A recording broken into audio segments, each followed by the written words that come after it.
Iran যুদ্ধের সার্বিক বিষয়ে জানাতে জাতির উদ্দেশ্যে ভাষণ দেন আমেরিকার প্রেসিডেন্ট ডোনাল্ড ট্রাম্প। স্থানীয় সময় বুধবার রাত ৯টায় দেওয়া ভাষণে ট্রাম্প বলেন, আগামী ২ থেকে ৩ সপ্তাহ ইরানে আরও কঠোর হামলা চালাবে আমেরিকা। তার দাবি, পুরো বিশ্বের নিরাপত্তার জন্য ইরান যুদ্ধ প্রয়োজন ছিল।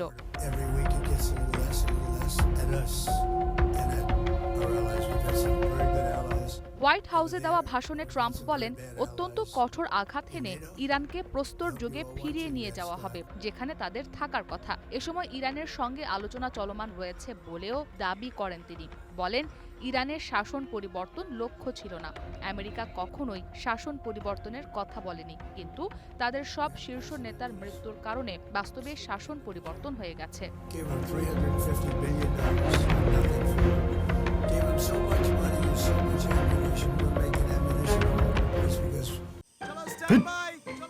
লাইফে কোনো কিছুর গ্যারান্টি নাই, তাই ইন্স্যুরেন্স করুন সিটি ব্যাংকে। কারণ ইন্স্যুরেন্স করলে সিটিতে সুরক্ষা পাবেন নিশ্চিন্তে।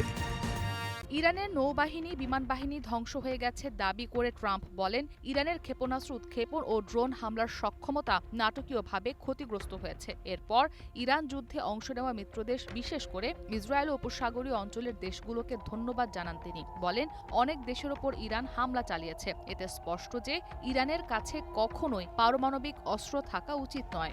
ইরান যুদ্ধ শেষ হলে গুরুত্বপূর্ণ হরমুজ প্রণালী স্বাভাবিকভাবেই আবার খুলে যাবে বলে দাবি করেন ডোনাল্ড ট্রাম্প। তিনি বলেন, ক্ষমতার প্রথম মেয়াদে ইরানের শীর্ষ সামরিক কমান্ডার কাসেম সোলাইমানিকে হত্যার অভিযানে নেতৃত্ব দিয়েছিলেন। সোলাইমানি এখনো বেঁচে থাকলে আজ রাতে আলোচনা অন্য রকম হতো। তবে আমরাই জিততাম, বড় জয় পেতাম।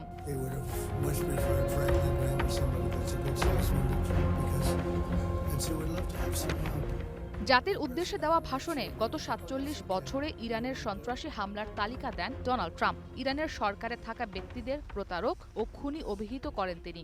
যুদ্ধের আগে ইরানের বিক্ষোভকারীদের ওপর সরকারের চালানো দমন অভিযানে হাজার হাজার মানুষ নিহত হওয়ার কথাও বলেন প্রেসিডেন্ট ট্রাম্প।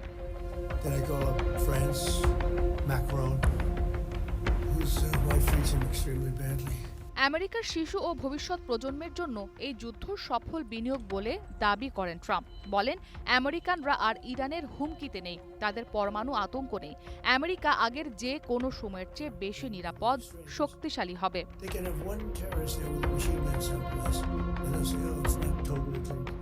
ইরানের বিরুদ্ধে যুদ্ধে নেটোর মিত্রদের কাছ থেকে প্রয়োজনীয় সহায়তা না পাওয়ার অভিযোগ তুলে কঠোর সমালোচনা করেন ট্রাম্প। নেটোকে কাগুজে বাঘ বলেও কটূক্তি করেন আমেরিকার প্রেসিডেন্ট।